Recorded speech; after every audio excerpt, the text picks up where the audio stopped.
বাংলাদেশের উত্তর পশ্চিমাঞ্চলের কয়েকটি এলাকায়, বিশেষ করে পদ্মা তীরবর্তী কয়েকটি জেলা ও চরাঞ্চলে গত কিছুদিন যাবৎ বিষাক্ত রাসেল ভাইপার সাপের কামড়ে কয়েকজনের মৃত্যুর খবর পাওয়া গেছে।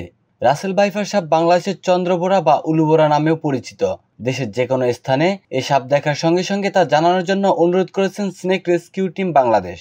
রেস্কিউ টিমের সভাপতি মোহাম্মদ রাজু আহমেদ একটি ফেসবুক পোস্টের মাধ্যমে এই অনুরোধ জানিয়েছেন। তিনি বলেন, সাপ মারতে গিয়ে নিজে সাপের কামড়ের শিকার হবেন না। বিনামূল্যে সাপ উদ্ধার করে আপনাকে বিপদমুক্ত করবে স্নেক রেস্কিউ টিম বাংলাদেশ।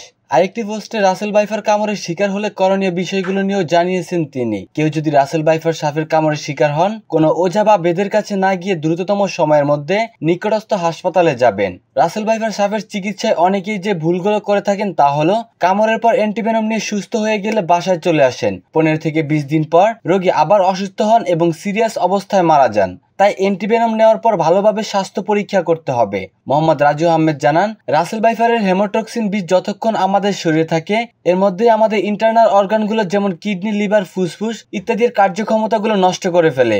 রোগীর এই অর্গানগুলো নষ্ট হয়ে যাওয়ার কিছুদিন পর রোগী অনেক অসুস্থ হয়ে যায় এবং এই অর্গানগুলোর কার্যক্ষমতা নষ্ট হয়, রোগীর মৃত্যু হয়। স্নেক রেস্কিউ টিম বাংলাদেশের সঙ্গে যোগাযোগের নাম্বার 01780 932 717।